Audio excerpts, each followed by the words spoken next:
The bitter wind cut through dust crossing like a rusted blade, carrying the red grit that stung exposed skin and rattled the warped planks of the courthouse. Hannah Reed pressed her back against the cold adobe wall, her worn cotton dress offering little protection against the December chill of 1889. Through the grimy window, she could see men gathering inside, their breath fogging in the unheated room as they stomped mud from their boots. At 19, she'd already learned that justice in the New Mexico territory came with a price tag, and hers had been set at 3 years of indentured servitude. The judge's gavel had fallen 2 days ago, sealing her fate after she dared accuse Mr. Harlan, the cotton mill owner, of trying to force himself on her. The word of the orphaned mill girl against a man of property, the outcome had been decided before she'd even opened her mouth. "Get inside, girl!" Deputy Marshal Crenshaw's hand clamped onto her elbow, steering her toward the door. "Time for your auction." The word tasted like ash, auction, as if she were livestock to be sold to the highest bidder. Hannah lifted her chin, forcing steel into her spine. She might be bound by paper and law, but they couldn't auction off her dignity, not yet. Anyway, the courtroom reeked of tobacco juice and unwashed bodies. Ranchers and farmers lined the benches, some genuinely needing help, others drawn by darker curiosities.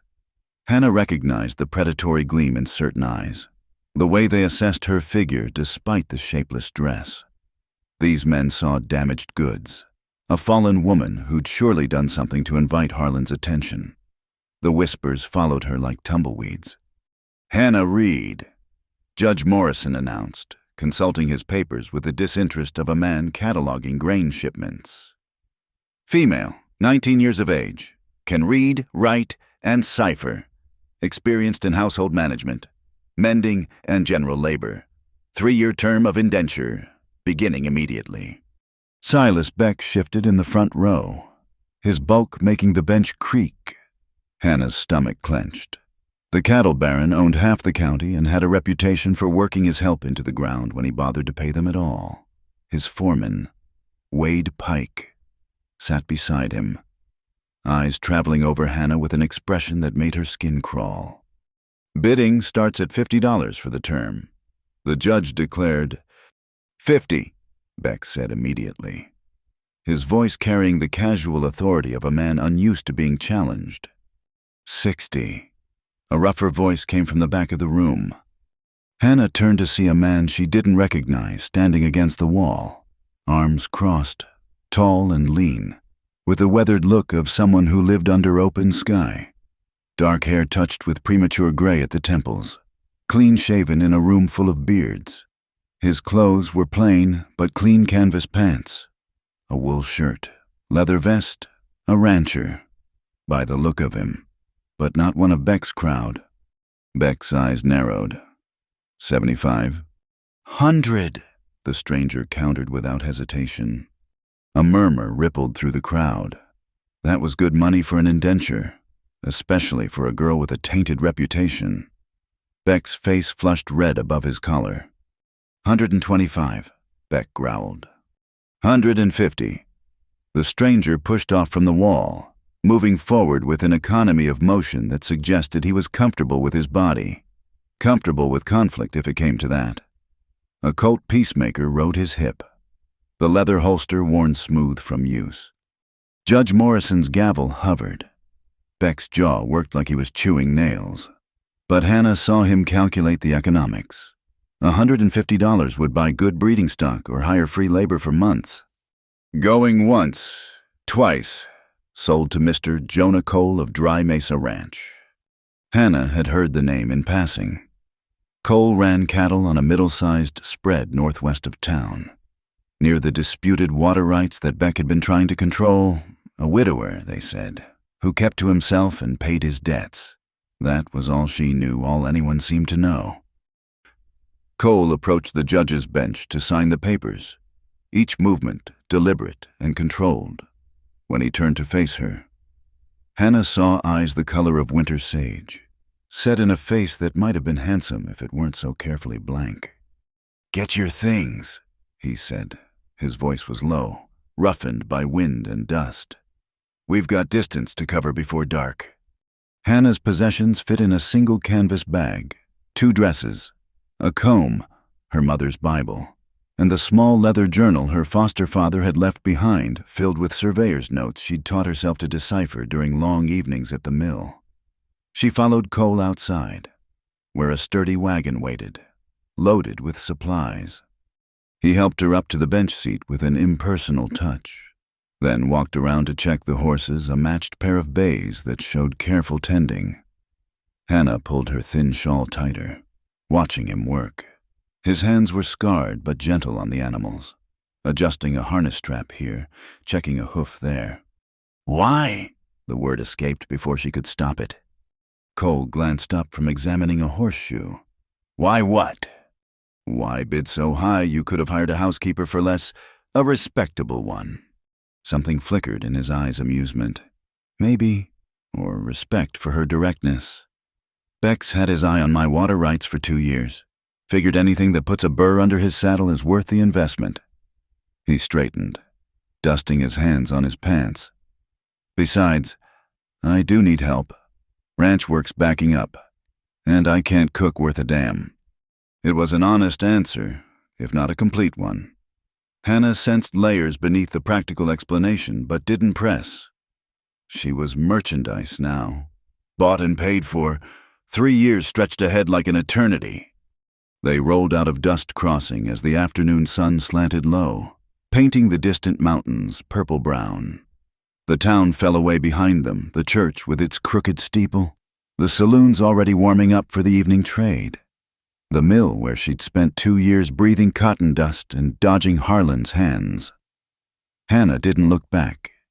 The road wound northwest through sage and mesquite, following the ancient riverbed that had given the region its character and its conflicts. Water was life out here, more precious than gold or silver. Wars had been fought over springs and streams, men killed for the right to dig a well. The journal in Hannah's bag contained her foster father's careful notes about underground watercourses, surveys he'd made for the railroad before consumption took him. She'd never told anyone about those maps and measurements, sensing even then that knowledge could be dangerous. Cole drove in silence, his attention on the horses and the road. Hannah studied him sideways, trying to gauge what sort of man had just purchased 3 years of her life. His profile gave nothing away: strong bones, sun-weathered skin, lines that suggested he frowned more than he smiled. His hands on the reins were steady, competent, working hands, not the soft paws of town men. A red-tailed hawk circled overhead, riding the thermals. In the distance, a line of turkey vultures perched on a dead cottonwood, waiting for something to finish dying. The frontier didn't prettify death. Hannah had learned. It displayed it plainly, honestly, like everything else. "There's a coat in the back," Cole said suddenly. "Wool. Should fit well enough." Hannah twisted to find a man's pea coat folded on top of the supplies. It was worn but clean, smelling of cedar and leather. She pulled it on gratefully, the warmth immediate and welcome. The sleeves hung past her hands, but she didn't care. "Thank you." He nodded, eyes on the road. They passed a marker, a pile of stones with a wooden cross, already weathering gray. Someone's grave. Someone's story ended badly. There were hundreds like it scattered across the territory, monuments to dreams that died hard. The sun dropped lower, painting their shadows long across the scrub. Hannah felt the weight of the day settling on her shoulders, the humiliation of standing before those leering men, the strange reprieve of Cole's intervention, the uncertainty of what awaited her at Dry Mesa Ranch. She was no longer her own person. Hadn't been since the judge's ruling. The indenture papers in Cole's vest pocket made her something between employee and property, with precious few rights and no real recourse if her new master proved cruel. But there was something in Cole's careful handling of the horses, the way he'd thought to bring the coat. That gave her a fragment of hope. He hadn't looked at her the way the others had, hadn't let his eyes linger where they shouldn't. Maybe, just maybe, She'd traded one form of servitude for something more bearable. "Storm coming," Cole observed, nodding toward the northern horizon where clouds piled like dirty wool. "We'll push through if the horses hold up. Rather not camp in the open tonight." Hannah understood the subtext. A man and an indentured woman alone on the trail invited the kind of talk that could turn even uglier than what already swirled around her. Better to reach the ranch, establish the boundaries of their arrangement on his territory. As darkness gathered, she glimpsed lights ahead, the scattered glow of Dry Mesa Ranch, her new prison, or perhaps her sanctuary. Only time would tell which. Hannah pulled the wool coat tighter and prepared herself for whatever came next. She'd survived the mill, survived Harlan's wandering hands, survived the mockery of justice in that courtroom. She would survive this too. The wind picked up, carrying the scent of rain and sage, the promise of hard weather ahead. Somewhere in the darkness, a coyote howled lonely, defiant, alive. Hannah lifted her face to the cold stars and made a silent vow 3 years was not forever. She would endure, she would work, and when her time was done, she would be truly free, no matter what it cost. The attack came without warning, just as they rounded the bend near Coyote Wash. The first shot cracked through the evening air, splintering the wagon's sideboard inches from Hannah's hip. Cole's reaction was instant. He shoved her down with one hand while reaching for his rifle with the other. "Stay down," he barked, snapping the reins to urge the horses into a gallop. More shots erupted from the rocky outcropping ahead. Hannah glimpsed riders 3, maybe 4, converging from both sides of the narrow pass. Cattle rustlers, most likely. Or worse. The wagon lurched violently as Cole drove the team toward a shallow creek bed that offered some cover.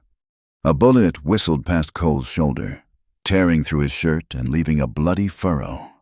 He grunted but kept his grip on the reins, guiding the panicked horses with one hand while trying to steady his rifle with the other. The wagon hit a rock, nearly overturning. Cole lost his balance, the rifle spinning away into the sage. Hannah didn't think she acted. Grabbing the reins from Cole's weakening grip, she stood up on the footboard and cracked the leather like she'd seen the mill teamsters do. The horses, already terrified, surged forward with renewed speed. She steered them toward a gap in the rocks, praying the wagon would hold together. "The wash!" Cole shouted, pointing to where the creek bed deepened. "Cut through there!" Hannah sawed a narrow passage between 2 boulder fields where the seasonal floods had carved a channel. The wagon wouldn't fit, but if they could abandon it and get the horses through. She made the decision in a heartbeat, hauling back on the left rein to swing the team sharply. The wagon tilted on 2 wheels, supplies spilling out the back, before crashing down and sliding sideways into the mouth of the wash. Cole was already moving, his Colt in hand despite the blood soaking his shoulder. "Go take the horses." Hannah jumped down, frantically working to unhitch the team while bullets sparked off the rocks around them. Her fingers, nimble from years of working cotton looms, made quick work of the buckles and straps. Cole provided cover, his revolver booming in measured shots that forced their attackers to keep their distance. With the horses free, Hannah grabbed the lead bay's mane and swung herself up bareback. Cole stumbled toward her, his face pale beneath the trail dust. Without hesitation, she reached down, and he clasped her arm, using his remaining strength to haul himself up behind her. His weight nearly unseated her, but she clung to the horse's mane and kicked hard. They plunged into the wash, the second horse following on instinct, behind them. Shouts of frustration echoed off the canyon walls. The passage was too narrow for pursuit on horseback. Their attackers would have to follow on foot or find another way round. Hannah guided the horses through the twisting channel, Cole's weight heavy against her back.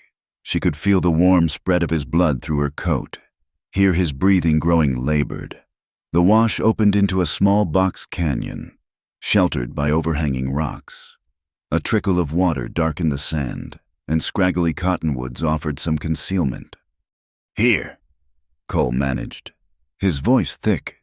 "Stop here." Hannah slid down and helped him dismount. He leaned heavily on her, and together they staggered to the shelter of the largest overhang. Cole sank to the ground with a groan. His hand pressed to his shoulder. "Let me see," Hannah said, her voice steadier than her hands.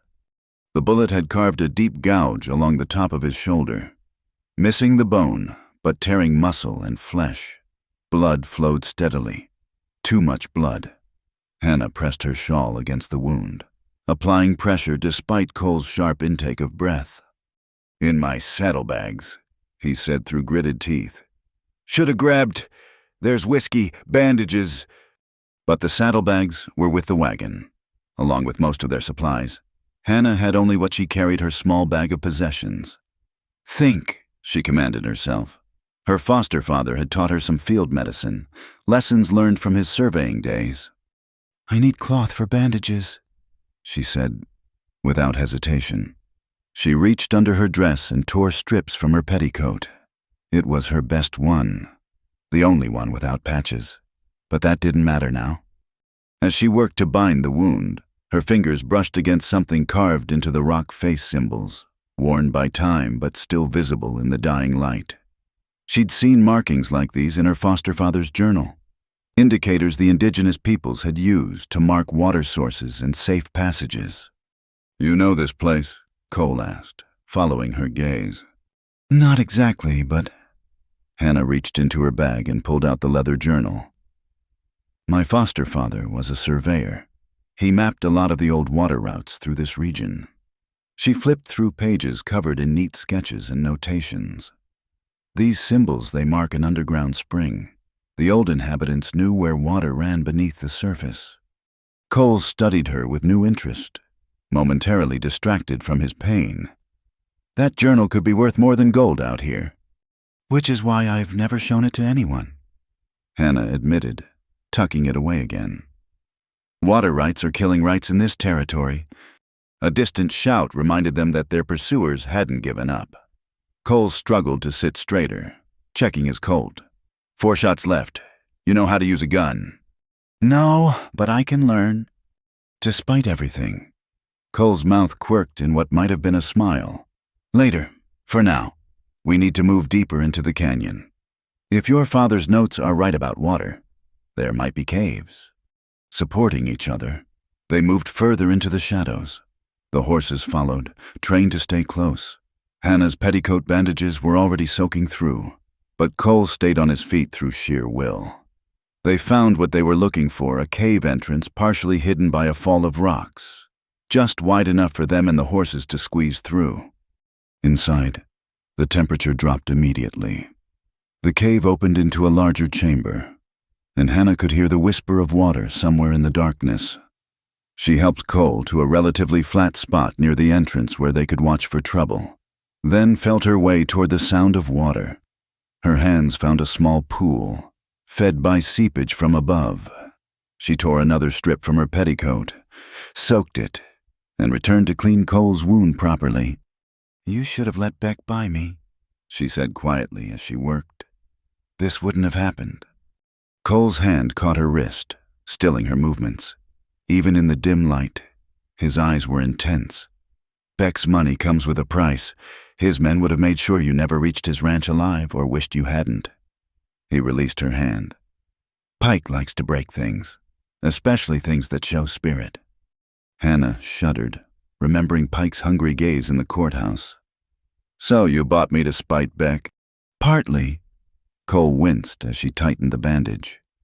"Also because I meant what I said. I do need help at the ranch, and—" He paused, seeming to weigh his words.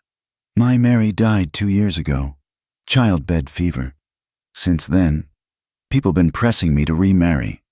Take a proper wife to help run the place. Figured having indentured help would stop the matchmaking for a while." It was the most he'd spoken since they'd met. Hannah tied off the bandage, then sat back on her heels. "I'm sorry about your wife." "Don't be sorry for things that weren't your doing." He leaned his head back against the rock. "We need to wait them out. They won't follow us in here in the dark, and by morning they'll likely decide we're not worth the trouble." As if to punctuate his words, a shot echoed from outside. followed by cursing. Apparently, their pursuers had discovered the narrow entrance and didn't like their chances. Hannah settled against the opposite wall, finally allowing herself to feel the terror of the past hour. Her hands shook as reaction set in. She'd driven a wagon through gunfire, helped a wounded man escape, revealed her most dangerous secret, and for what, to save a man who owned her for the next 3 years. That was good driving, Cole said into the darkness. Where'd you learn? The mill. Sometimes helped move cotton bales when the regular drivers were drunk. She pulled the wool coat tighter. Mr. Cole. Just Cole, or Jonah, if you prefer. Why were they really after us? That wasn't random. He was quiet so long she thought he wouldn't answer. Then, found a bullet casing near my fence line last month. Had a bee carved in it. Beck's calling card when he wants to send a message. I've been expecting something, just not this soon. Because of the water rights. Water's everything out here. Dry Mesa sits on one of the last free-flowing springs in the county. Beck's been buying up all the water sources, charging folks for what should be free. I won't sell. Hannah thought of the journal in her bag. The careful maps of underground streams, knowledge that could tip the balance of power in the water wars. She'd protected that information for 2 years, sensing its importance. Now she wondered if fate had brought her to the one man who might use it for good rather than greed. Outside, their pursuers had apparently decided to make camp for the night. She could see the glow of a fire reflected on the canyon walls. Cole checked his wound. The bleeding had slowed, then reloaded his Colt with ammunition from his belt. Get some rest, he said. I'll keep watch. You're the one who's been shot. I've had worse. At her skeptical look, he added, caught a Comanche arrow in my leg 5 years back. This is just a scratch. Hannah doubted that, but didn't argue. She was exhausted, wrung out from fear and adrenaline. But sleep seemed impossible with armed men outside and a wounded stranger she was bound to serve for 3 years just feet away. For what it's worth, Cole said quietly. You've got nothing to fear from me. My word on it. You'll have your own quarters at the ranch. Locked door if you want it. You work. I pay fair wages against your indenture. When your time's up, you leave free and clear. And if something happens to you, if Beck, I got papers drawn up already. If I die, the ranch goes to my sister in Santa Fe. Your indenture would transfer to her. And she's good people. Won't let Beck or anybody else get their hands on you. It was more consideration than she'd expected, more than the law required. Hannah felt something ease in her chest. She might be owned, but she wasn't helpless. And Cole, whatever else he was, seemed to be a man of principle in a territory where such men were scarce. Thank you, she said simply.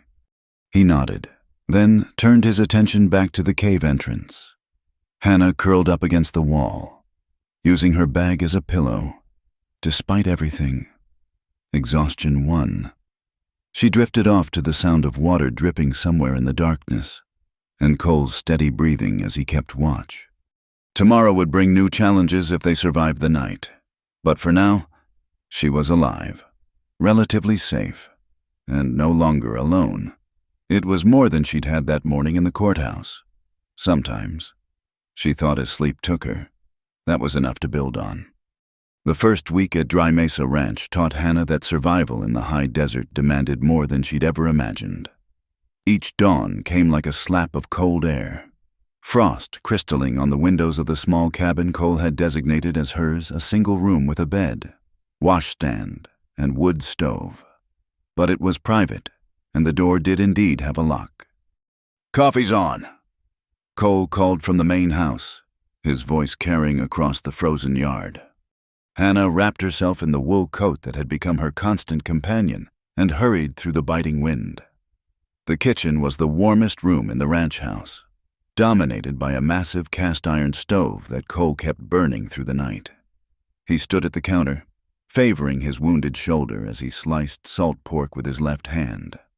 I can do that, Hannah said, moving to take over. He stepped aside without argument.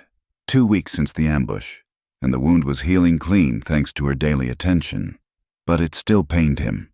She'd learned he wasn't one to complain pain, exhaustion, worry, all hidden behind that stoic exterior that seemed carved from the same stone as the surrounding mesas. "Need to check the water tanks after breakfast," he said, pouring coffee thick as molasses into 2 cups. "Ice is forming. Can't let it freeze solid." Hannah had discovered that water dominated every aspect of ranch life. The spring that fed Dry Mesa emerged from a cluster of rocks a quarter-mile uphill, flowing through wooden pipes Cole had installed to fill a series of holding tanks. From there, it gravity-fed to the house, barn, and stock troughs. An ingenious system, but one that required constant maintenance. "I'll help," she said, setting a plate of fried pork and biscuits before him. "You ever mend fence?" "No." "Feed cattle in a blizzard?" "No." "Fire a rifle?" "You said you'd teach me." The ghost of a smile touched his lips. "That I did, this afternoon, if the weather holds." They ate in companionable silence, a rhythm they'd developed in the short time since her arrival. Cole wasn't much for conversation, but Hannah found his quietness restful after years of mill gossip and Harlan's oily chatter. When he did speak, it was purposeful instructions about the ranch, warnings about which horses had temper, observations about incoming weather. After breakfast, they bundled into heavy coats and work gloves for the morning chores. The thermometer on the porch read 12 degrees. Hannah's breath clouded white as she followed Cole to the barn, where 20 head of cattle waited in the shelter, their backs steaming in the cold. "Hay first," Cole instructed, pointing to the loft. 3 bales should do it." Hannah climbed the ladder, her skirts a hindrance she was learning to work around. The hay was packed tight, each bale weighing more than she'd expected. She used the hay hook Cole had shown her, dragging the bales to the edge and pushing them over. Below, he broke them open with practiced movements, spreading the feet along the troughs. "Good," he said when she climbed down. "Now the horses." There were 4, besides the 2 bays they'd ridden from the ambush, a spotted mare, 2 chestnuts, and a gray gelding Cole used for working cattle. Hannah had always liked horses, though her experience was limited to the broken-down nags at the mill. These animals were different, well-fed, spirited, their coats glossy even in winter. "Easy, Belle," she murmured to the mare, running a hand along her neck before filling the grain bucket. "You've got away with them," Cole observed. "That's good. Ranch life is easier when the animals trust you." After the feeding came the water tanks. They walked uphill through knee-deep snow, Cole breaking trail while Hannah followed in his footsteps. The spring emerged from a natural cave, the water staying just warm enough to prevent freezing at its source. But where it collected in the wooden tanks, ice had formed overnight. Cole showed her how to break it with a long pole, then clear the chunks before they could clog the pipes. It was hard, wet work that left her fingers numb despite the gloves. "In deep winter, we do this twice a day," he said, "sometimes more." "What about other ranches? How do they manage?" His jaw tightened. "Most have to buy water rights from Beck. He's dammed up Cottonwood Creek, controls the flow, charges what he pleases." "That's not legal, is it?" "Legal's a flexible concept out here. Beck owns the judge, the marshal, half the territorial legislature. Paper law versus gun law. And guns usually win." They were heading back when Hannah spotted riders approaching from the east. 3 men, moving with the casual arrogance of those who expected no challenge. Cole's hand moved to his rifle, then relaxed slightly. "Morning, Cole," the lead rider called out. It was Wade Pike, Beck's foreman, flanked by 2 hands Hannah didn't recognize. Pike's eyes found her immediately, lingering in a way that made her skin crawl. "Heard you had some trouble on the road from town." "News travels," Cole said evenly. "Dangerous country, rustlers, Indians, all manner of hazards for a man traveling alone, or with precious cargo." Pike's smile was all teeth. "Mister, Beck wanted me to check on you, neighborly-like. make sure you're managing all right." "We're fine." "That's so." Pike swung down from his horse, uninvited, because Beck's offer still stands. Good price for this spread. Enough to set you up comfortable somewhere else. Maybe California, where it's warm. "Not interested." Pike's attention shifted back to Hannah. "And this must be the girl from the auction. Hannah, wasn't it?" He took a step closer. "You know, Beck was mighty disappointed to lose out on your contract. He's still willing to buy it from Cole here. Might be better for everyone." Hannah felt Cole tense beside her, but she spoke before he could. "I'm not for sale. Mr. Pike, not anymore." Spirited. Pike chuckled. "I like that. But everything's for sale. Miss, just a matter of price." He reached out as if to touch her face. Hannah stepped back, but Cole was faster, his hand clamping onto Pike's wrist. "Touch her and lose the hand." Cole said quietly, "That's not a threat. Wait, it's a promise." For a moment, violence crackled in the air. Pike's free hand hovered near his gun, his men shifting nervously in their saddles. Then Pike laughed, pulling free of Cole's grip. "No need for unpleasantness, just being friendly." He stepped back, but his eyes remained on Hannah. "You ever get tired of playing house with a broken-down widower? You let Beck know. He'd treat you real special." They mounted up and rode off, but not before Pike made a show of studying the ranch layout the spring, the tanks, the vulnerable spots. A reconnaissance disguised as a social call. "Pack a rifle from now on," Cole said once they were gone. "Even for morning chores." That afternoon, true to his word, he taught her to shoot. They set up targets against the hillside, old cans and bottles, and Cole showed her how to hold the Spencer rifle, how to sight along the barrel, how to squeeze rather than pull the trigger. Hannah's first shots went wild, the recoil surprising her, but she was determined, and Cole was patient. By the 20th round, she was hitting more than she missed.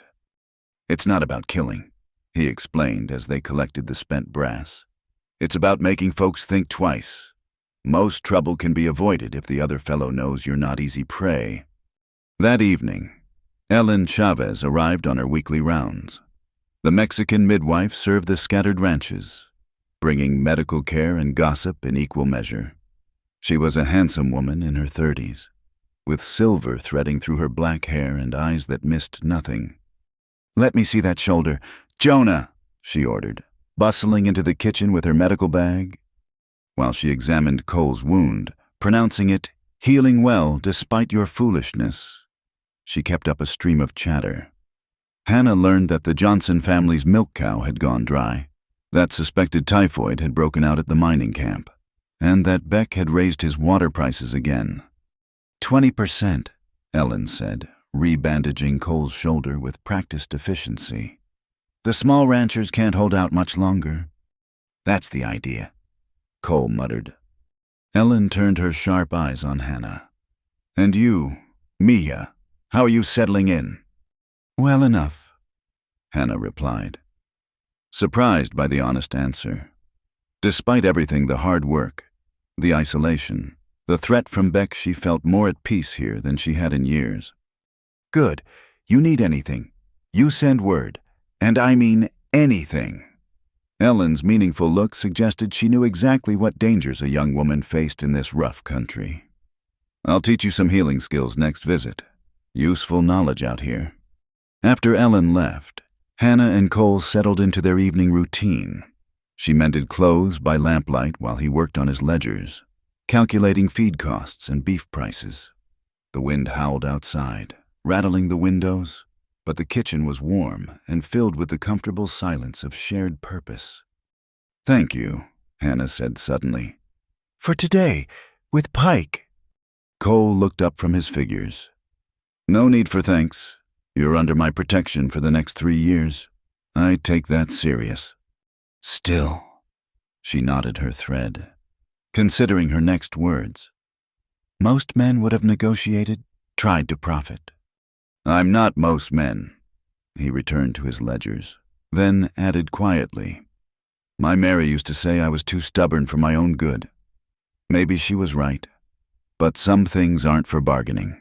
A person's dignity is one of them. Hannah felt something shift in her chest, a warming that had nothing to do with the stove. She was still indentured, still bound by law and paper, but for the first time since the judge's gavel fell, she didn't feel like property. She felt like a person with value beyond her labor, someone worth protecting not for profit but for principle. The clock chimed 9, and Cole closed his ledger. Early start tomorrow. Need to move the cattle to the south pasture before the next storm hits. Hannah gathered her mending. As she headed for the door, Cole called after her, You did good today. With the shooting, with Pike. You've got steel in you. Hannah Reed." She paused at the threshold, looking back at this quiet, complicated man who'd bought her freedom only to guard it like a treasure. "Good night, Mr. Cole." "Just Cole," he reminded her. "Or Jonah?" "Good night, Jonah." The wind nearly tore the door from her hands as she crossed to her cabin, but Hannah barely noticed. For the first time in longer than she could remember, she looked forward to tomorrow. There would be cattle to move, fences to mend, water to guard, and threats to face. But there would also be purpose, respect, and the slow building of something that might, in time, become trust. The sandstorm hit without mercy on a Tuesday afternoon in late February. Hannah first noticed the change in the air, a heaviness, an electric tension that made the horses pace nervously in their stalls. The sky to the west had turned an ominous yellow-brown, like a massive wall of earth rising to swallow the world. "Get the stock in," Cole shouted over the rising wind. "Every head move." Hannah didn't need to be told twice. She'd learned to read the weather signs over the past weeks, and this promised to be bad. She grabbed a lariat and rode out on Belle, the spotted mare who'd become her favorite. The cattle were scattered across the south pasture, some already sensing danger and moving toward shelter, others stubbornly grazing. The wind hit full force as she reached the farthest group.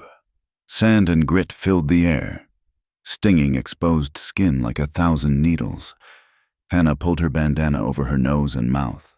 Squinting through the brown haze, 3 calves had separated from their mothers, bawling in terror as the world disappeared around them. She roped the first calf, leading it back toward the barn. The other 2 followed, instinct overcoming panic. Through the swirling dust, she could make out Cole's silhouette, driving another group toward safety. They worked in desperate synchronization, 2 people against the fury of nature. By the time they got the last animal secured, the storm was a roaring beast. Hannah could barely see her hand in front of her face. She stumbled toward what she hoped was the barn, leading Belle by memory and feel. The mare's steady presence was the only thing keeping her oriented. Strong hands caught her shoulders, Cole, materializing from the storm like a ghost.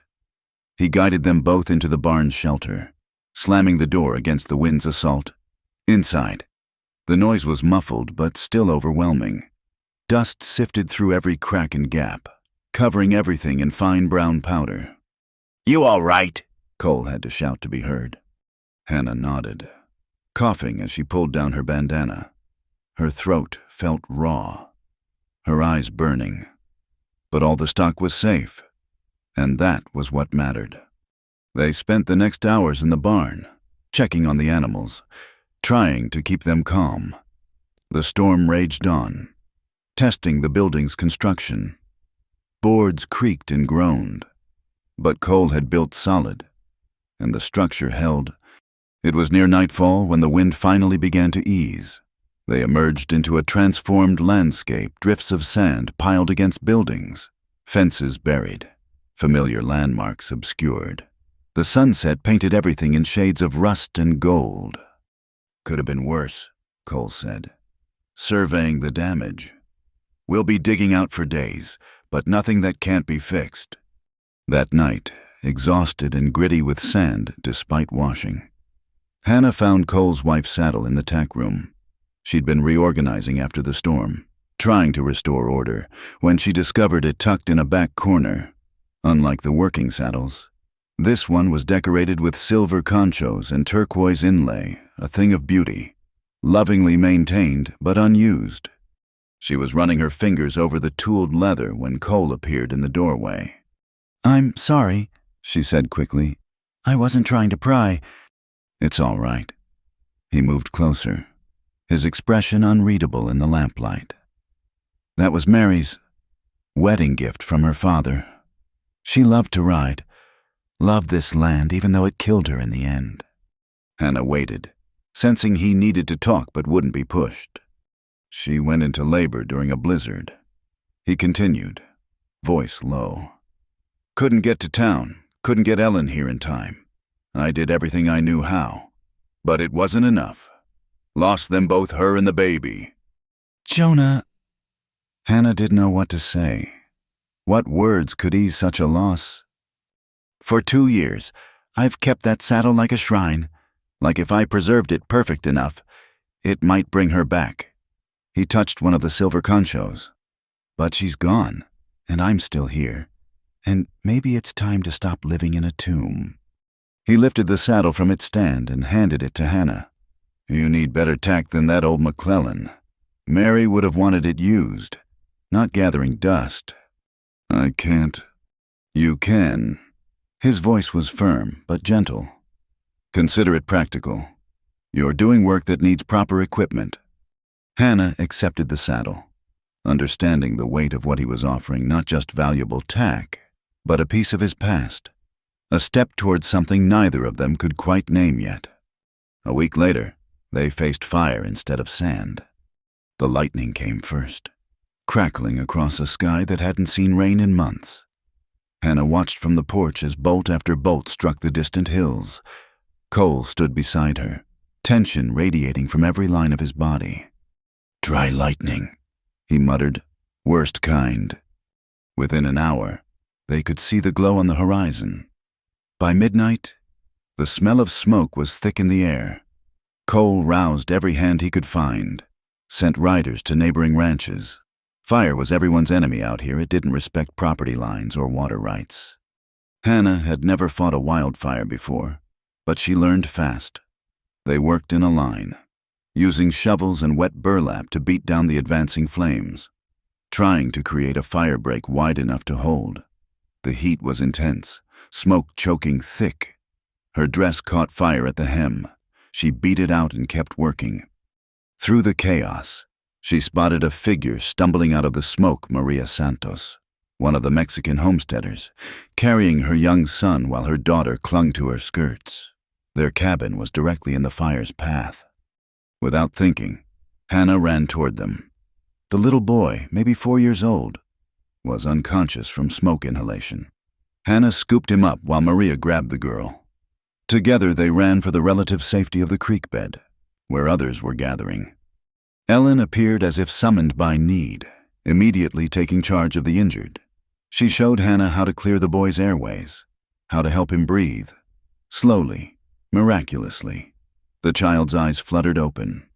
"You did good, Mia," Ellen said, but Hannah barely heard. Her attention was caught by something else where the fire had burned away the surface growth. She could see rocks beneath, and they were damp. More than damp water was actually seeping from cracks in the stone. After the fire was controlled, after the wounded were tended and the Santos family settled safely at a neighbor's ranch, Hannah returned to that spot with a shovel. Cole found her there at dawn, digging carefully around the seeping stones. "What are you doing?" "Look," she said, pointing to the moisture. "The fire burned off the topsoil, but underneath there's water flowing through the rock layer. Not much, but it's there." She pulled out her foster father's journal, showing him sketches and notes. He mapped several of these breathing stones, as he called them, places where underground streams come close to the surface. This whole area might be sitting on a shallow aquifer. Cole studied the journal with growing interest. "If you're right, if there's water running beneath the disputed territory, then Beck's control of Cottonwood Creek matters less," Hannah finished. "People could dig wells, Tap into the underground flow.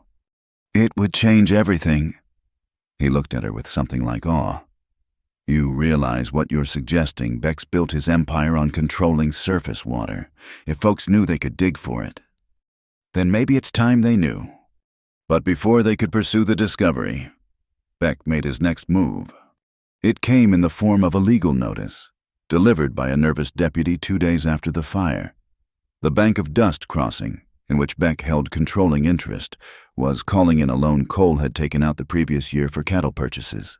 Full payment due in 30 days, or the ranch would be forfeit. I've made every payment on time, Cole said, studying the document. This doesn't make sense. Since when does Beck need to make sense? Hannah asked. He owns the judge. Remember? That evening, Ellen brought disturbing news along with her medical supplies. Beck's been buying up debts all over the county. Sanders, the widow Patterson, even the Martinez family, calling them all in at once. He's making his move, Cole said grimly, trying to force us all out while we're weak from fighting the fire. Hannah felt anger rise in her chest clean, purposeful anger that burned away the last of her fear. Then we fight back, not with guns, but with knowledge. She retrieved the journal, laying it open on the table. We teach people to find their own water. We break Beck's monopoly. Dangerous talk, Ellen warned, but her eyes gleamed with interest. Everything out here is dangerous, Hannah replied. At least this danger leads somewhere better. Cole was quiet for a long moment, then nodded slowly. We'd need proof first. Can't dig wells on hope alone. Then we get proof. Hannah met his eyes steadily.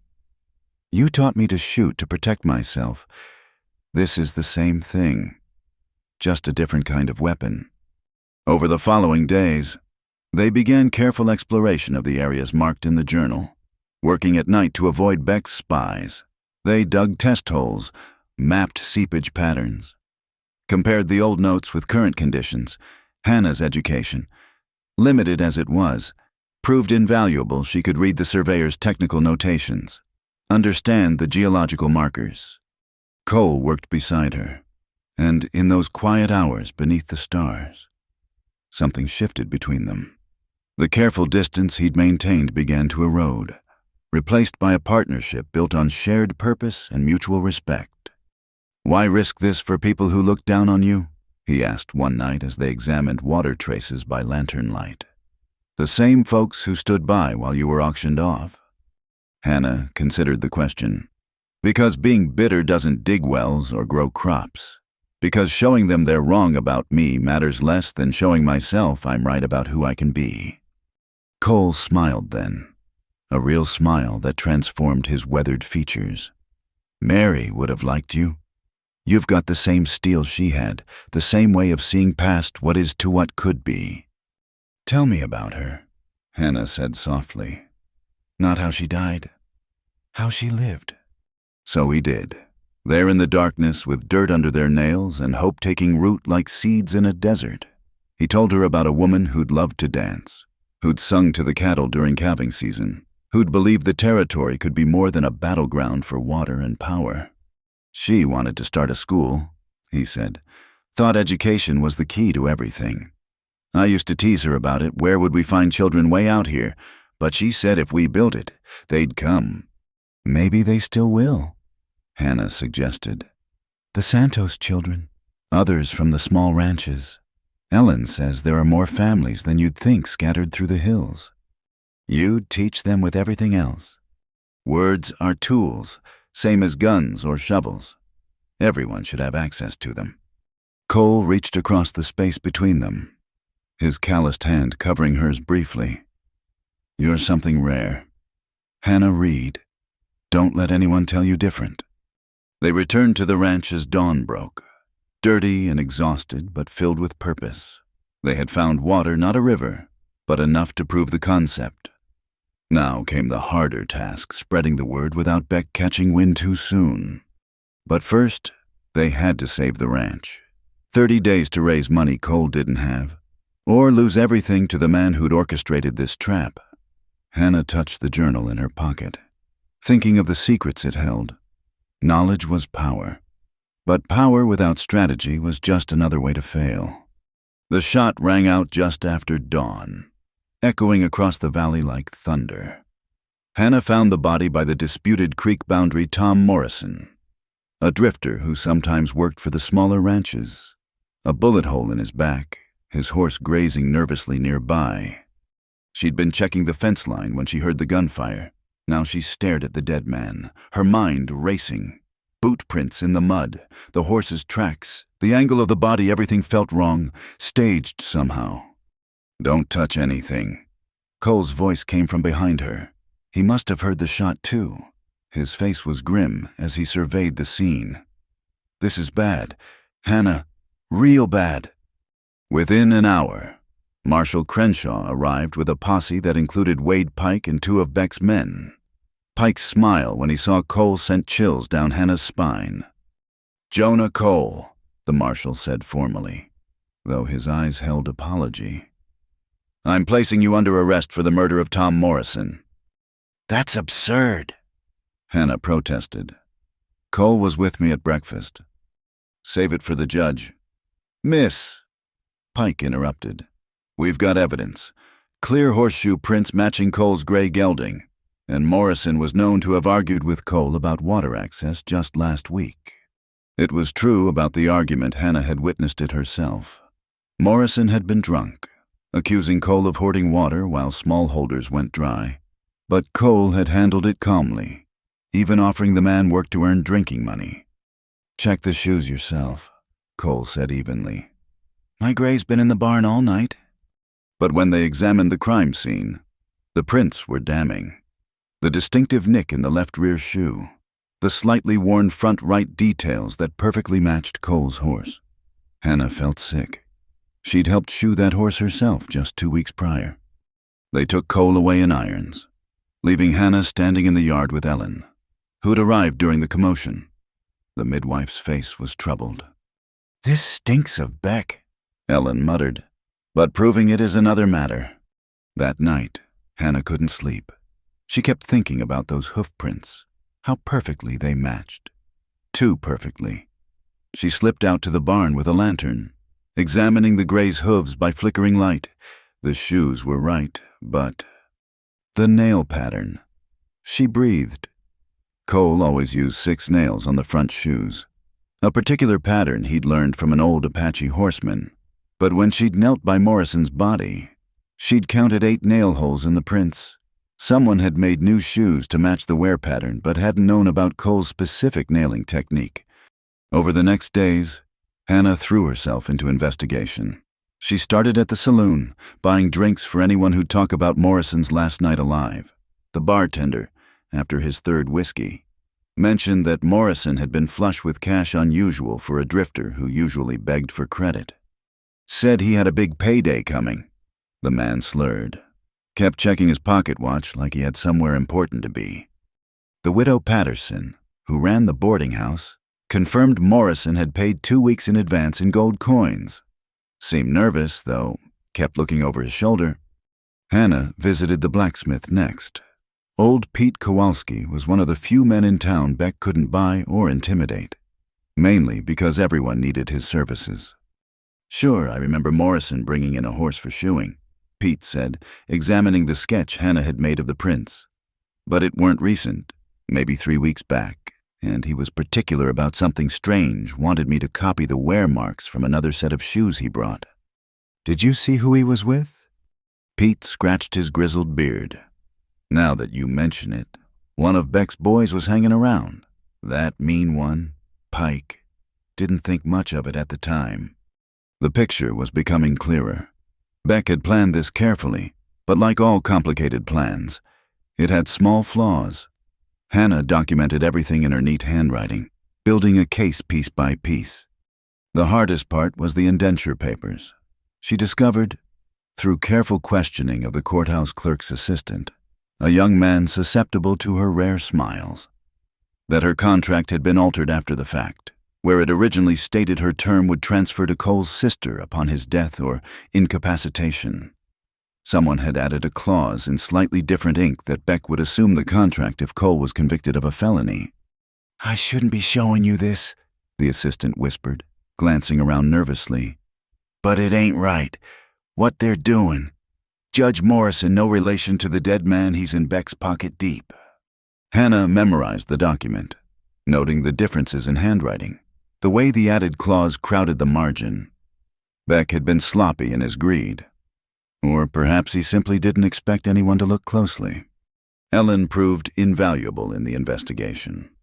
Her medical knowledge confirmed what Hannah suspected about the time of death. The body's condition suggested Morrison had died hours earlier than the official report claimed, probably around midnight rather than dawn. "See the pooled blood pattern?" Ellen explained quietly when they visited the undertaker. "And the rigor this man was killed elsewhere and moved." Even more damning was what Ellen found when she examined the body more closely, bruising on Morrison's wrists and arms, consistent with being held down, and traces of a peculiar clay under his fingernails that didn't match the soil where he was found. "I know that clay," said Toma, the young Paiute hunter who sometimes traded game at the ranch. Hannah had sought him out, remembering Cole's words about the man's tracking skills. "Comes from one place only the old buffalo wallow near Beck's eastern boundary.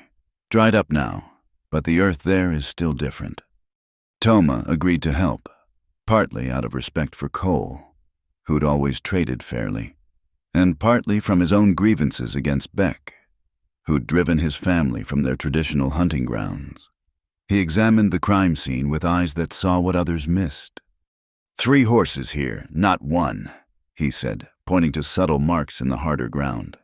"They tried to brush out tracks, but see, the grass is bent wrong. And here," he indicated a scrape on a rock. "Rope marks. They dragged something." Hannah compiled it all: witness statements, physical evidence, inconsistencies in the official story. But she knew it might not be enough. Judge Morrison wouldn't care about facts that implicated his patron. She needed something more dramatic, more public. The answer came from an unexpected source: Maria Santos, whose son Hannah had saved from the fire, approached her at the market. "I clean at the hotel," Maria said quietly in Spanish, which Hannah had been learning from Ellen. "Pike has a room there. Last week. I hear him talking with another man.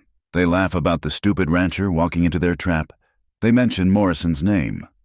Would you testify to that?" Maria's face showed fear, but also determination. "You saved my Pablo. Yes, I will speak." The trial was set for the following week.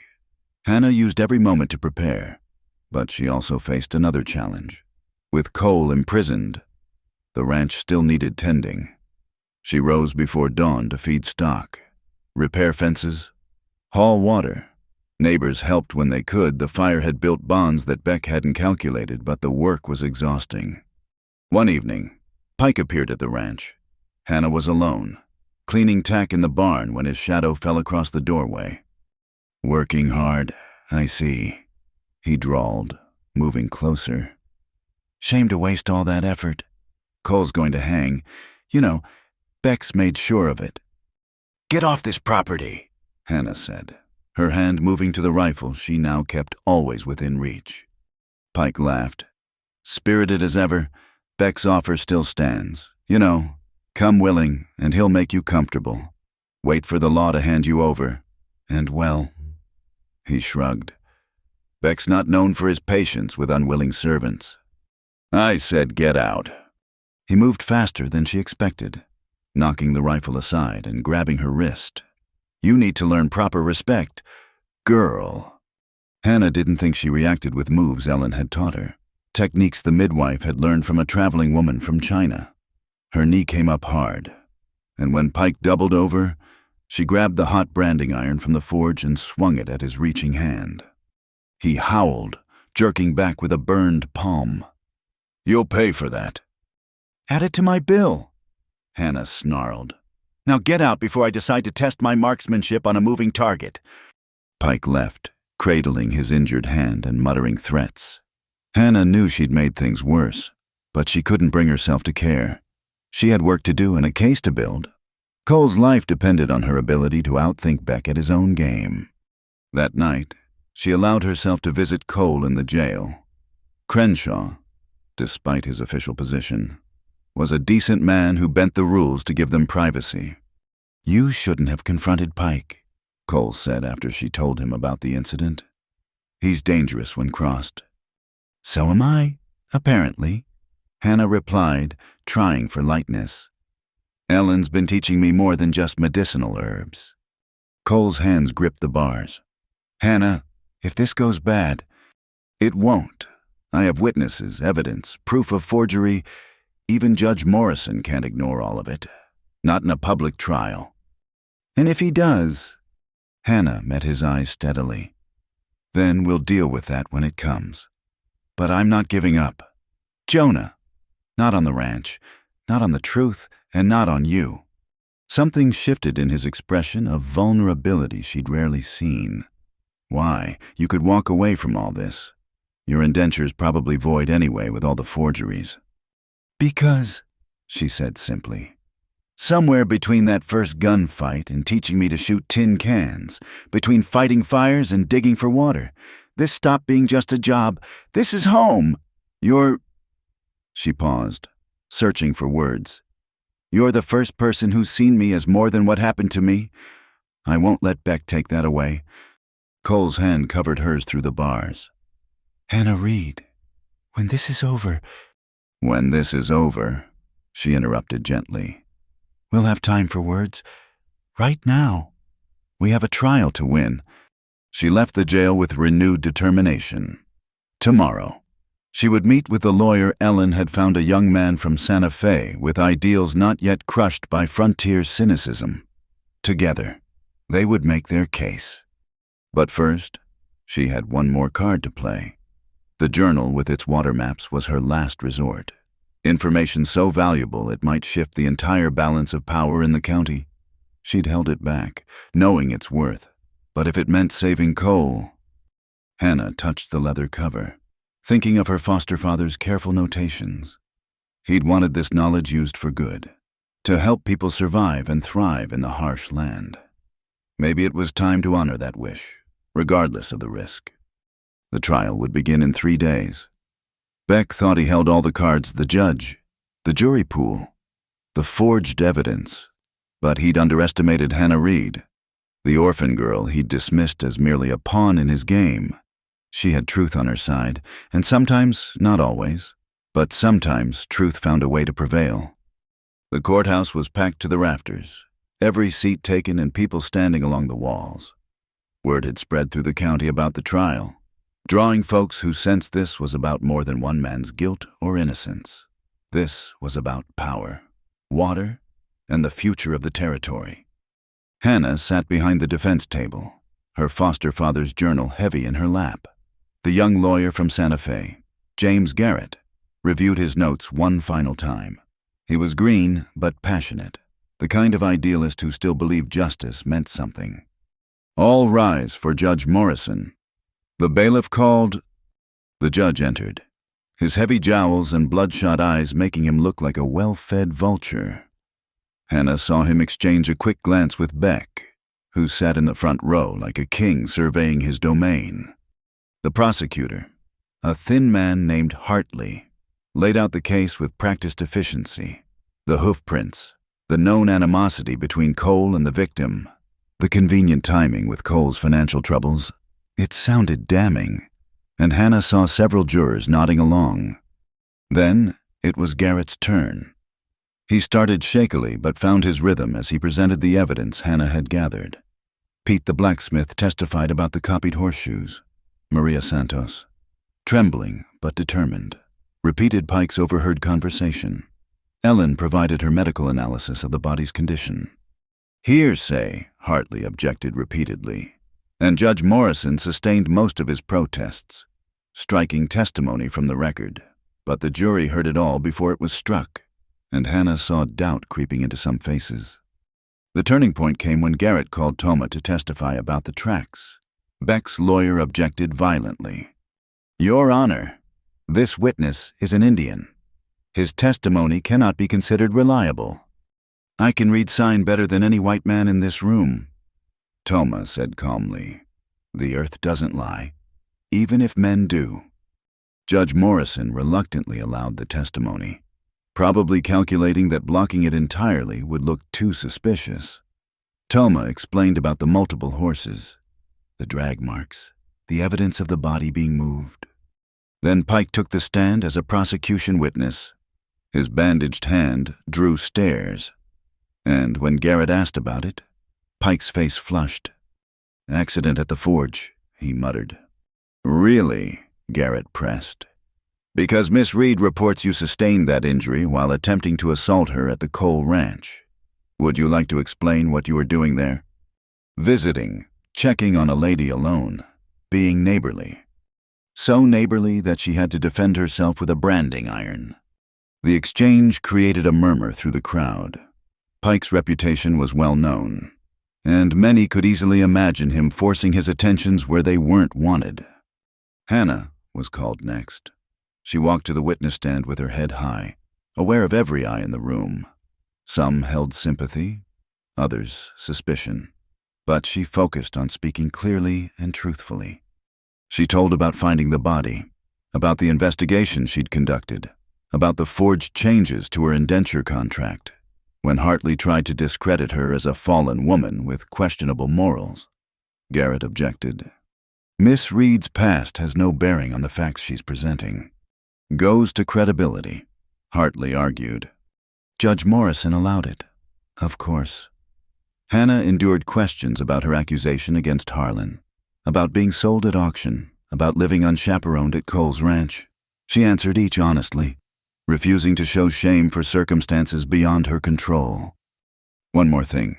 Miss Reed," Garrett said when it was his turn again. "Do you have any other evidence that might shed light on these proceedings?" Hannah took a deep breath. This was the moment. "I do. Information about water resources that explains why Mr. Beck might want to frame Mr. Cole for murder." She pulled out the journal, explaining its contents. The courtroom erupted as she described the underground water sources, the potential for wells that would free the small ranchers from Beck's monopoly. Beck's face went from red to purple. "Objection!" Hartley shouted. "This has nothing to do with the murder charge." "It goes to motive," Garrett countered. "Mr. Beck's desire to control water rights gives him ample reason to eliminate Mr. Cole through legal means." Judge Morrison looked trapped. Blocking this evidence would be too obvious, but allowing it threatened Beck's empire. He was saved from deciding by an unexpected interruption. Smoke began seeping under the courtroom doors. Someone shouted fire, and panic ensued. People pushed toward the exits as smoke thickened rapidly. In the chaos, Hannah saw Pike slip away toward the back rooms where evidence was stored.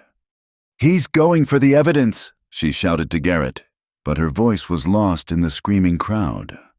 The smoke was thickening dangerously fast, too fast for a normal fire. This was deliberate. Probably oil-soaked rags in the basement. Hannah fought against the crowd, trying to reach the jail cells behind the courtroom where Cole was being held during the trial.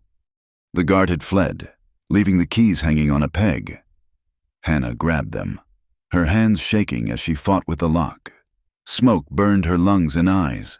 The metal was hot to the touch. "Hannah, get out!" Cole shouted through the bars. "Not without you." The lock finally gave, and she hauled the door open. Cole grabbed her arm, and together they pushed toward where the exit should be. But the smoke was so thick now she couldn't see anything. Then strong arms wrapped around her, lifting her off her feet. Cole had picked her up bodily, using his height to keep his head above the worst of the smoke. He staggered forward, guided by instinct and desperation. They burst through a side door into blessed, clean air. Cole set her down but kept his arms around her as they both coughed and gasped. Around them. The courthouse square was chaos, people everywhere. Bucket brigades forming, women screaming for children lost in the crowd. "You little fool," Cole said hoarsely, his hands framing her soot-streaked face. "You could have died in there." "So could you," she countered. I wouldn't let that happen." Something shifted in his expression, a wall finally crumbling. He pulled her against him, holding her so tightly she could barely breathe. Virgin girl thought she was a punishment. He murmured into her hair, his voice rough with smoke and emotion. But I'll hold her like my only treasure. The words from the title spoken at last in this moment of crisis and salvation. Hannah's heart stopped, then raced. She pulled back to look at his face, seeing everything he'd kept hidden finally revealed. Jonah. The evidence. Garrett appeared through the smoke. His face blackened. The strongbox where they kept the evidence is gone. Pike must have. A commotion near the stables cut him off.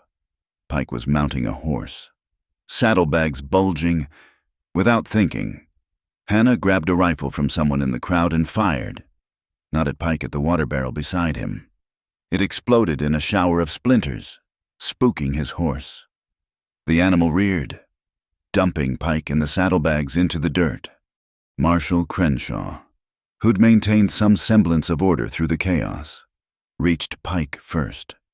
The saddlebags spilled open, revealing not just trial evidence, but something more: ledgers, documents, papers that had nothing to do with Cole's case.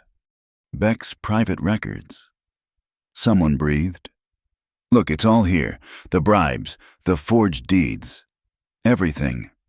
Pike had grabbed more than he intended in his haste. Beck tried to bull his way through the crowd, but the mood had turned. These people had suffered under his control for years, and now they had proof of his crimes. Arrest him, Crenshaw said quietly. And for once, his deputies moved to obey without checking with Beck first. The fire was controlled before the courthouse was completely destroyed. Though the courtroom was gutted, Judge Morrison tried to declare a mistrial, but Garrett was ready. Your Honor, given the attempt to destroy evidence and the new information revealed, I move for immediate dismissal of all charges against Jonah Cole. The judge looked around at the crowd, angry faces, murmurs of uprising, the mood balanced on a knife's edge. He might be bought, but he wasn't stupid. Case dismissed, he said quickly.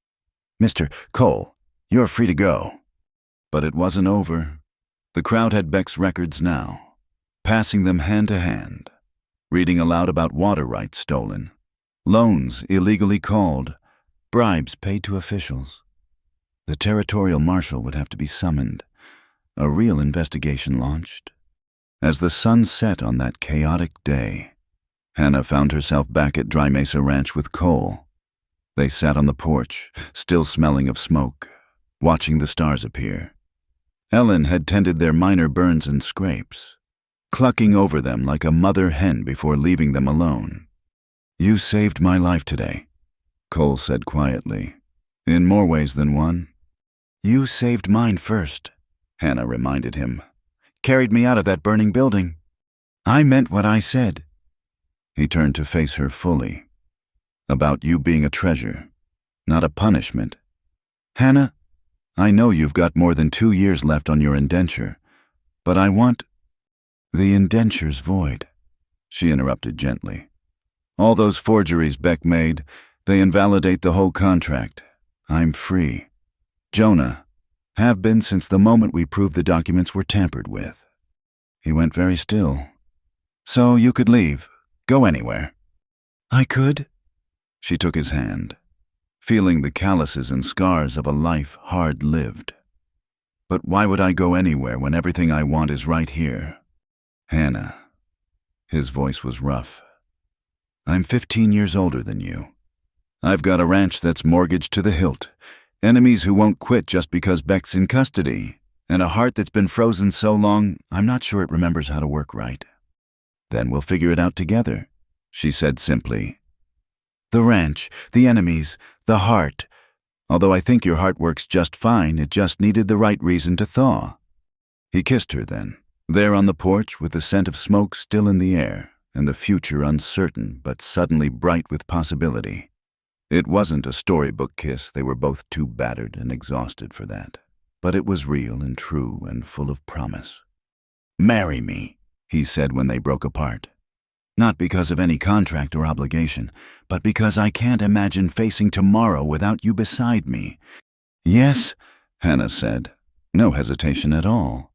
But I have conditions. His mouth quirked. Of course you do.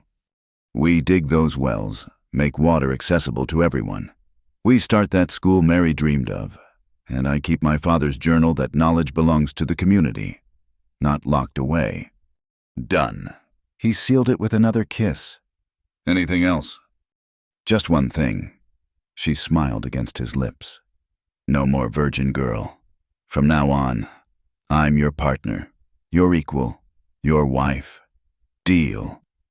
Deal, Jonah Cole said, and pulled his treasure close as the stars wheeled overhead and a new chapter of their lives began. The aftermath would bring challenges, trials, and investigations, wells to dig, a school to build, a community to heal, but tonight they had each other in the knowledge that sometimes, against all odds, love and justice could prevail in a hard land. It was enough. It was everything. The territorial court's decision came down like spring rain after a long drought.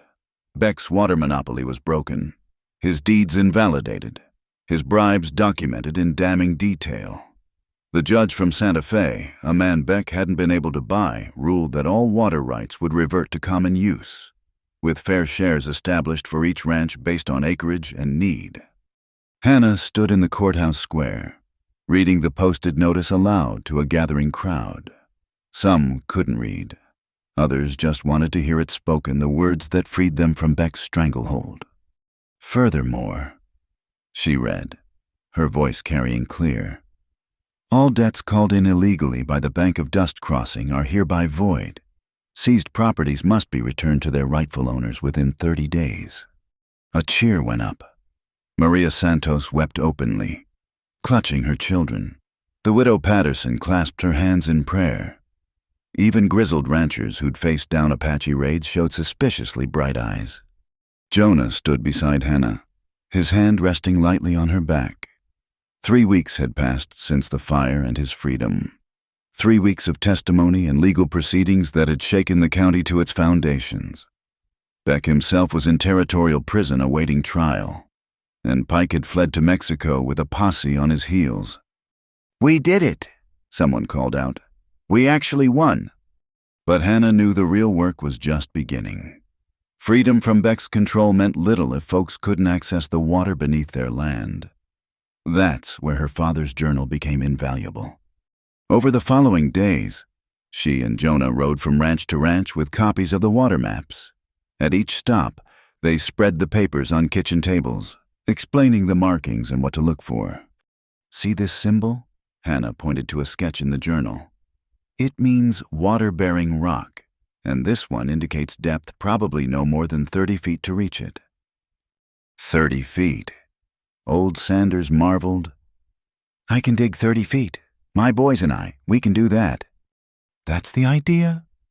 Jonah said, "Every family digs their own well. No more depending on one man's mercy for water." Ellen accompanied them on many visits, her medical knowledge lending authority when skeptics questioned a young woman's expertise. "This girl saved my life and my son's." Maria Santos told doubters, "If she says there's water, there's water." The first successful well was at the Martinez Ranch. When water bubbled up clean and cold from 40 feet down, word spread like wildfire. Soon every able-bodied man in the county was digging, sharing tools and labor, united by common purpose. Hannah found herself at the center of it all, translating her father's technical notes into practical instruction. She'd never imagined that the lonely hours spent studying his journal would lead to this, a community transformation built on knowledge freely shared. "You're a teacher already," Ellen observed one evening. They were at Dry Mesa, preparing for Hannah and Jonah's wedding the next day. Might as well make it official. The idea had been growing since Jonah first mentioned Mary's dream of a school. With the children she'd met at each ranch, the hunger for learning she saw in young eyes. The need was obvious. "After the wedding," Hannah said, smoothing the simple blue dress she'd chosen for the ceremony. "One thing at a time. Ellen smiled knowingly. With you two, it's never just one thing at a time. The wedding was held at the ranch, under a bower of juniper branches and spring wildflowers. No white dress or church bells, just friends gathered in the yard. Reverend Thompson from the traveling circuit, and vows spoken plain and true. I take you not as property or burden, Jonah said, his eyes locked on Hannah's, but as partner and equal, to stand beside me in drought and flood, in plenty and want, in joy and sorrow, until death parts us. Hannah's response came clear and strong. I choose you not from obligation or necessity, but from love and trust, to work beside you, dream beside you, and build beside you a life worth living until my last breath. The celebration afterward was joyful but subdued. Too much work waited to allow for extended festivities. But as the sun set and the last guests departed, Hannah and Jonah stood together on their porch, watching the stars emerge. No regrets? He asked softly. None, she assured him. You, only that it took so long to find you. They were interrupted by hoofbeats, a rider approaching fast. Jonah tensed, reaching for his rifle, but relaxed as Toma emerged from the darkness. Trouble, the young hunter said without preamble. Pike's back. He and 5 men hit the Sanders place, burned their new well house, left a message, stop digging or burn. The honeymoon, such as it was, ended before it began. By dawn, Jonah had organized a defense coalition. Ranchers who'd feuded for years now rode patrol together, protecting the well sites. Hannah refused to stay safely at the ranch. I started this by sharing the journal. I'll see it through. She was checking on the widow Patterson's well progress when Pike struck again. This time, he came in daylight, bold as brass. Hannah saw him coming and fired the warning shot that brought help galloping. But Pike just laughed. You think you've won something? He called out, staying just out of rifle range. Beck had the right idea, just the wrong methods. Water's power, and power's money. There's men back east who'll pay well for what you're giving away free. Then they'll have to come take it, Hannah shouted back. And we'll be waiting. Pike's smile was ugly. Maybe they won't have to come. Maybe accidents happen. Wells cave in, people fall down shafts. Dangerous work, digging in the dark.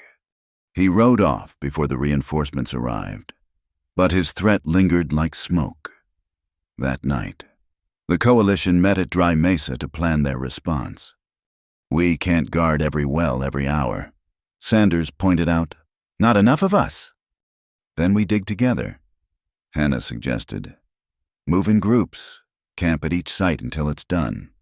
Harder to attack 20 men than 2 or 3. Like a barn raising, Ellen added. But for wells, I like it. The strategy worked. Over the next month, teams of diggers moved from ranch to ranch, setting up camps, sharing meals, working in shifts. Children played together while adults labored. Hannah started informal lessons for any youngster who wanted to learn letters and numbers. This is your school, Jonah said one evening, watching her teach beneath a cottonwood. Already happening. She looked at the eager faces, Anglo, Mexican, even a few Paiute children Toma had brought, and felt something bloom in her chest. Mary was right. Build it and they come. Pike made 2 more attempts at sabotage, but each time found too many defenders. His hired guns began deserting, unwilling to face a united community for uncertain pay. The last anyone saw of him was a dust cloud heading south toward Mexico. This time for good.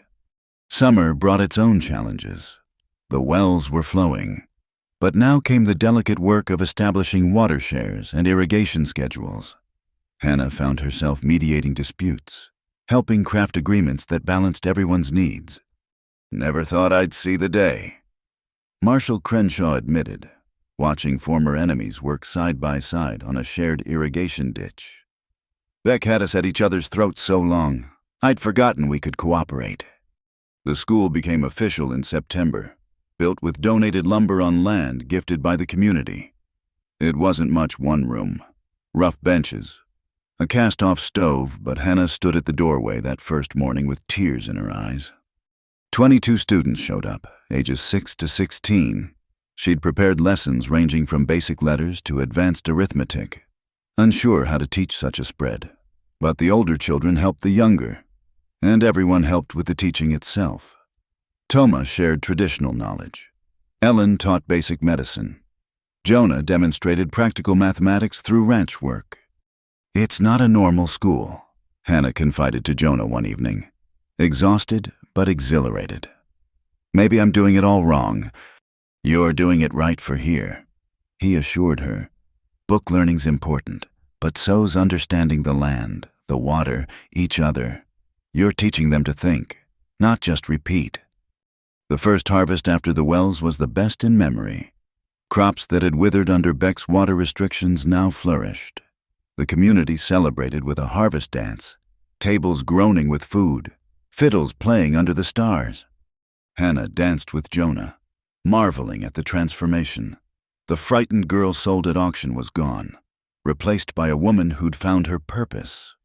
Around them swirled their neighbors, no longer divided by Beck's manipulations, but united by shared struggle and success. "Look what you built," Jonah murmured in her ear. "We built," she corrected. "All of us." Young Pablo Santos ran up, tugging at Hannah's skirt. "Senora Cole, will you teach us about the stars tomorrow? Toma says they tell stories." "Of course," she promised, ruffling his hair. As the evening wound down, Ellen pulled Hannah aside. "I have news. The Territorial Board of Education heard about our school. They want to send an inspector, maybe provide official recognition and even some funding." Hannah felt a flutter of nerves. An inspector meant judgment, standards, perhaps criticism of her unconventional methods. Then she looked around at her students, healthy, eager, learning not just from books, but from life, and her confidence steadied. "Let them come," she said. "We have nothing to hide and everything to share." That night, as she and Jonah lay entwined in their bed, she thought about the journey that had brought them here. From auction block to classroom, from property to teacher, from punishment to treasure. The transformation seemed miraculous. "No regrets?" Jonah asked again, echoing his wedding night question. Hannah turned in his arms, tracing the scar on his shoulder from that long-ago ambush. "Only one," she said softly. "What's that?" "That Mary couldn't see this. Her dream made real." Jonah was quiet for a moment, then pressed a kiss to her forehead. "I think she does see it. Through you. You brought her dream to life in ways she never imagined." Outside, a cool breeze carried the sound of water running in the new irrigation channels, the lifeblood of the valley flowing free at last. Tomorrow would bring new challenges, new lessons to teach and learn. But tonight, Hannah Cole, teacher, water finder, treasure, rested in her husband's arms and knew herself home. The school bell, donated by the grateful community and installed just that week, caught the moonlight through the window. Tomorrow it would ring across the valley, calling children to learn, calling a community to grow, calling the future to unfold one lesson at a time. Summer 1890 arrived with a gentleness the valley hadn't seen in years. The grass grew thick and green, fed by the network of irrigation channels that now crisscrossed the land like veins of life. Hannah stood at the schoolhouse door, watching her students scatter for the midday break, their laughter carrying on the warm breeze. A year had passed since Beck's empire crumbled, and the changes were visible everywhere. Where dust and desperation once ruled, now gardens bloomed beside neat houses. The widow Patterson had expanded her boarding house. Sanders ran cattle on land that had been barren. Even the main street of Dust Crossing had been renamed Hope Street, though folks still used the old name from habit. Mrs. Cole. Young Sarah Martinez ran up, braids flying. "Look what I wrote." She thrust a slate at Hannah, showing carefully formed letters spelling out, "Water is life, knowledge is freedom." "Beautiful work. Sarah, your penmanship has improved so much." The girl beamed and skipped away to join her friends by the well pump, the school's own well, dug by the community last spring. Hannah smiled, remembering how the children had helped, carrying away buckets of dirt with such pride. "Admiring your handiwork," Jonah's voice came from behind her. She turned to find her husband approaching with a laden wagon. "School supplies from town, as requested, though I still say 20 slates is too many." 28 students now, Hannah reminded him. The Johnson twins started last week, and Ellen says the Carrillo family is moving to the valley next month. They have 3 children. Jonah shook his head in wonder. "Remember when you worried about teaching 6 grades in one room? Now you're planning for 40 students. Toma's helping with the older boys, teaching them surveying and tracking alongside their mathematics. Ellen comes twice a week for health and science. Even you've been conscripted for practical engineering." She grinned. "It takes a village to raise children, so why not to teach them?" They unloaded the supplies together, new readers, real chalk instead of charcoal, and luxury of luxuries, a globe purchased with funds from the harvest dance. As they worked, a familiar figure appeared on the road, Reverend Thompson on his circuit rounds, but today accompanied by a stern-looking woman in city clothes. "The education inspector," Hannah murmured, smoothing her apron. "I'd almost forgotten." Mrs. Abigail Stern from the Territorial Board of Education was everything Hannah had feared: rigid posture, sharp eyes that missed nothing, and a notebook she wrote in constantly. She sat through the afternoon lessons with pursed lips, watching Hannah teach geography using the water maps, seeing Toma demonstrate animal tracking as a biology lesson, observing Ellen's practical chemistry class using household substances. "Highly irregular," Mrs. Stern muttered, scribbling furiously. At day's end, Hannah walked the inspector to the boarding house, pointing out the new wells, the shared irrigation system, the community garden beside the school where students learned agriculture firsthand. "This isn't how education is done in proper schools," Mrs. Stern said bluntly. "Mixed ages, mixed races, mixed subjects. Where are your standard textbooks, your formal curriculum, your discipline procedures?" Hannah felt her heart sink but kept her chin high. "With respect, Mrs. Stern, this isn't a standard community. These children need to learn how to live here, how to thrive here.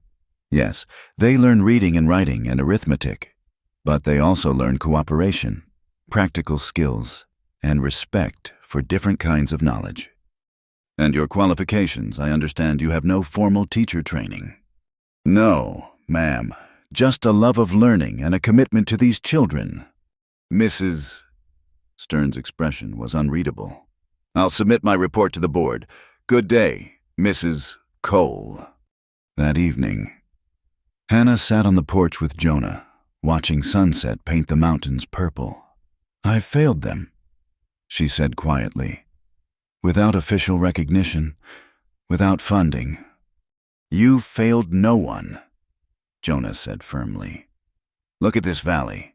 Look at what's grown from the seeds you planted. That matters more than any inspector's approval." Ellen arrived with a bottle of her medicinal wine. "Heard the witch left town. Don't fret, Mia. We built this school without the territory's help.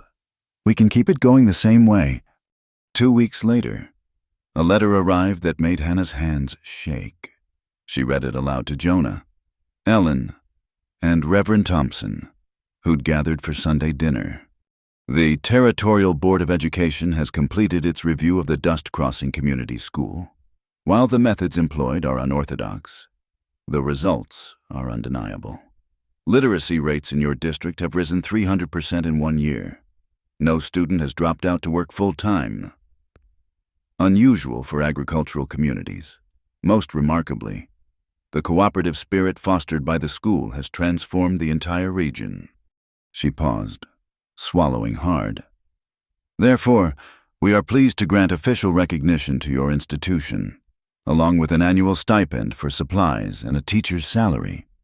Furthermore, we are recommending your integrated community approach as a model for other frontier schools."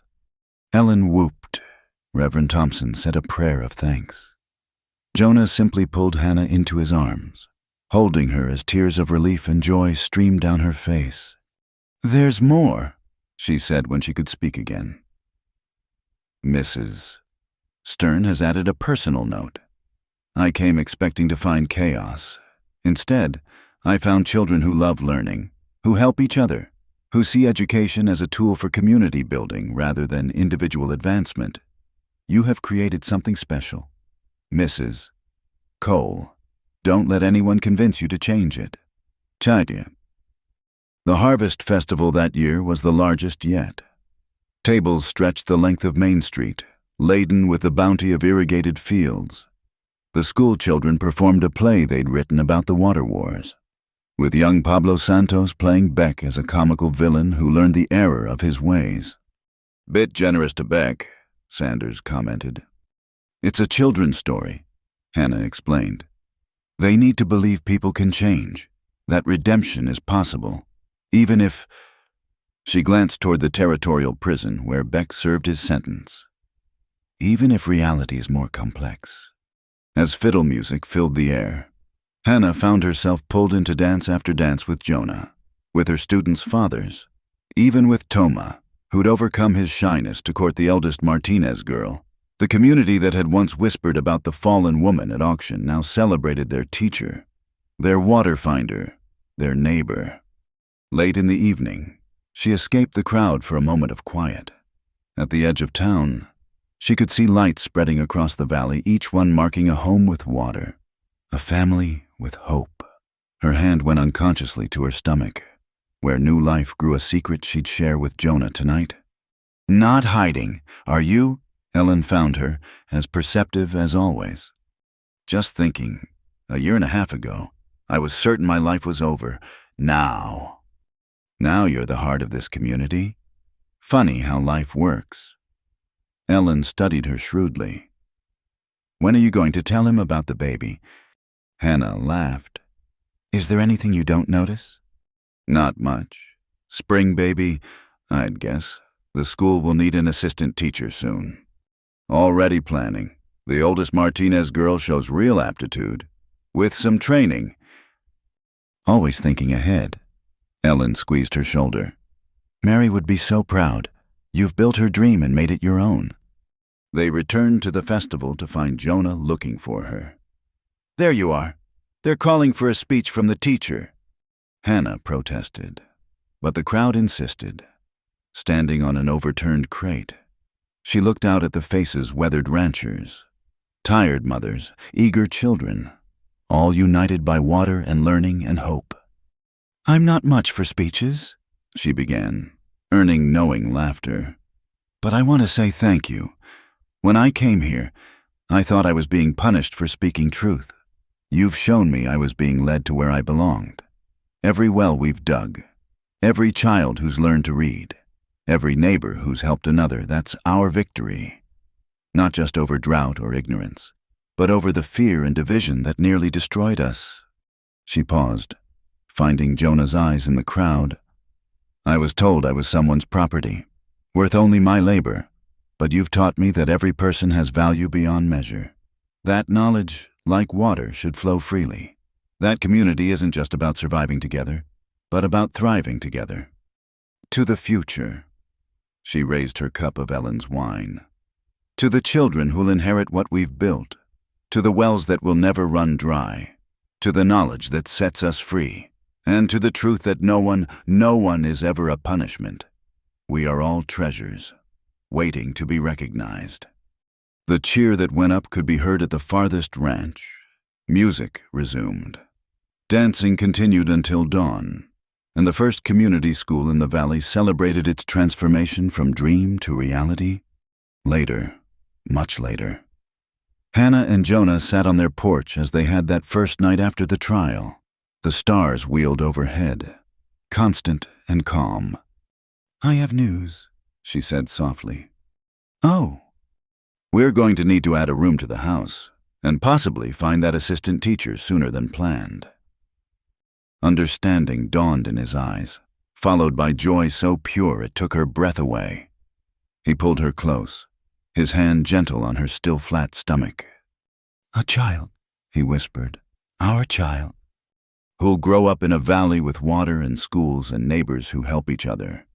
Who'll never know what it means to be property or to go thirsty for knowledge or water. Because of you. Because of us. All of us." They sat in comfortable silence, planning additions to both house and school, dreaming of the future they were building one day at a time. In the distance, a coyote called not the lonely sound Hannah remembered from her first night, but answered by another, and another. Even the wild things had learned they weren't alone. The journal that had started it all lay safe in the schoolhouse, its maps now copied and distributed freely, but Hannah had added to it notes about building community, about teaching children, about the 1,000 small miracles that happened when people chose cooperation over competition. "Home isn't a place we find," she murmured, echoing words she'd written. "It's something we build. One bucket of water, one lesson, one helping hand at a time."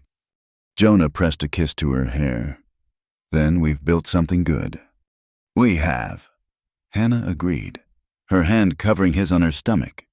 "And we're not done building yet." The stars continued their eternal dance.